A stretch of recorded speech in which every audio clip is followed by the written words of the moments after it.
well. Fumbles by Hurts, by Brown, and by Smith, solidifying a 33-13 victory for the Star, who now sit level with the Eagles, 10-3 aside, and 33-13 your final. Dak Prescott inching ever closer to his first MVP trophy.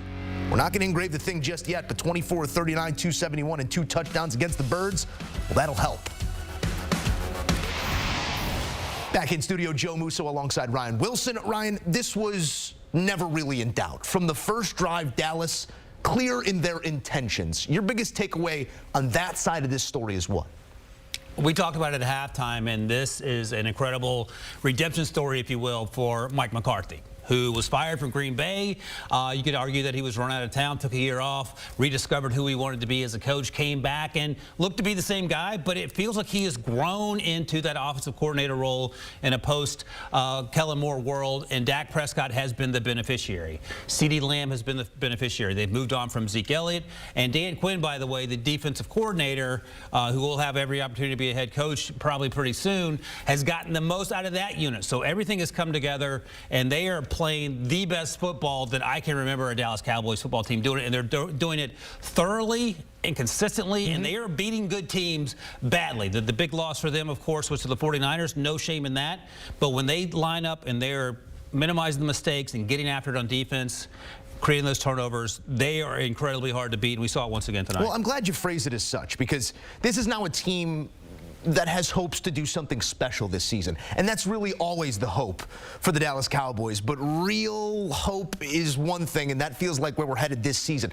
Past scars, they live with this team and with this fan base. Have you seen enough out of Dallas this season? I mean, we're talking about 42 points per game over 4 straight wins right now, 6 of their last 7. The lone loss coming to the Eagles. They avenged that here on Sunday night. Can you tuck away all that we know in years past about Dallas to feel differently about this version heading into the playoffs? Yeah, and that's a great point. I mean, the playoff game against the 49ers on 4th and forever, and they ran the draw with Dak Prescott and came up yards short.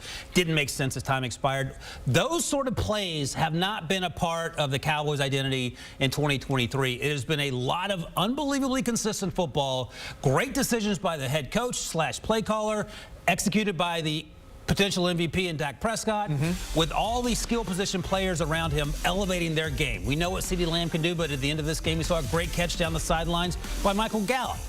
We know what they can do on defense. Micah Parsons is a special player. Deron Bland has stepped up admirably in Teron Diggs' absence. Stephon Gilmore played like it was 10 years ago tonight. So each and every week, we're not seeing the mistakes that doomed them last in the previous years, and we're seeing guys step up who don't normally step up, make plays, and that recipe is transferable. And oh, by the way, their kicker is the best kicker since Justin Tucker, it turns out. So they are hitting on all cylinders. Jerry Jones could not be happier. Now, you refer to Dak as a potential MVP.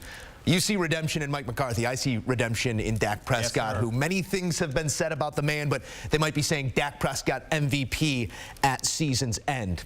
We're looking at a change here in the division. 10-3 both ways, but the tiebreaker does go to Dallas. So to the wild card goes this Philadelphia team. Let's talk about them, because you're looking at Dallas, Kansas City, Buffalo, San Francisco, Dallas.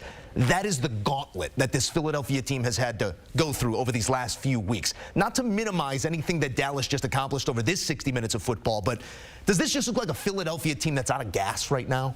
You know, we talk about the rookie wall. This feels like the team wall based on the schedule, and you make a good point with those recent football games. And it is hard to win in the NFL. We talk about that all the time. It sounds like a cliche, but it's absolutely true. And now the Philadelphia Eagles, who were rolling last year, who were rolling for the first 2/3 of this season, are stumbling. And the question is, how do they get their injured quarterback? Jalen Hurts has had that knee injury that's lingered.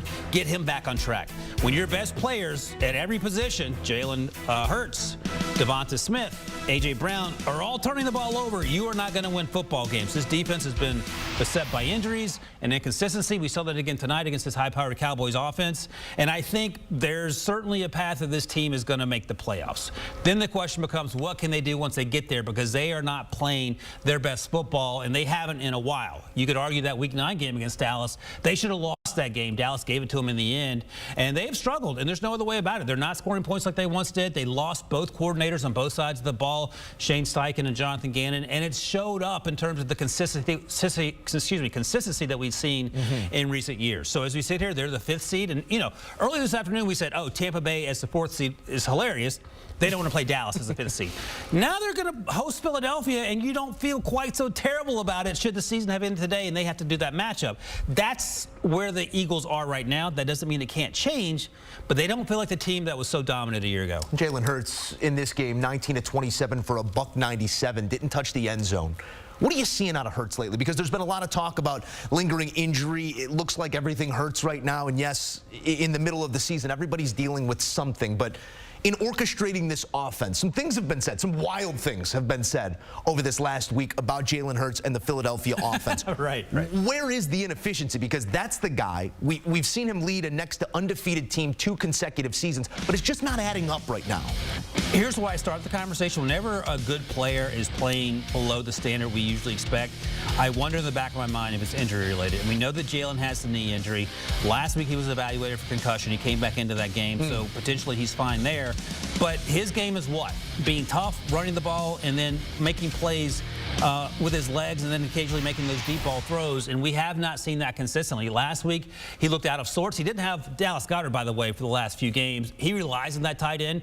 Didn't trust the tight ends that were in the game in recent weeks, and he wasn't targeting those tight ends even when they were running open. And I think the lack of trust, the injuries, and the players not doing things outside of what they've been capable of doing other than A.J. Brown, because we had a long stretch in the middle of the season where every week A.J. Brown was going for 150. But once teams started taking that away, there were very few answers. And again, we saw the fumbles tonight from Devonta Smith and A.J. Brown and Jalen Hurts. Those exacerbate those problems and compound those problems that when you're not hitting on all cylinders, when your defense is battling injuries, you can't do it by yourself. And Jalen Hurts is not yet back to the form that we saw last year. And I think a lot of that's probably due to the injuries. Outscored in lopsided fashion in back-to-back weeks against the 2 teams you're probably going to have to go through if you want to get to where you were a year ago. Now, you might not need to see both of those teams, but the gatekeepers are clear, and they live in San Francisco and Dallas. The Birds relegated to that wild card race now. Largest losses with that man as their quarterback back-to-back weeks. 23 against the Niners and a 20-point loss here on Sunday against the Cowboys. Vibes are at an all-time low in Philly. But could they still pull off something special? We'll hear from the team following another loss, and a lopsided one at that.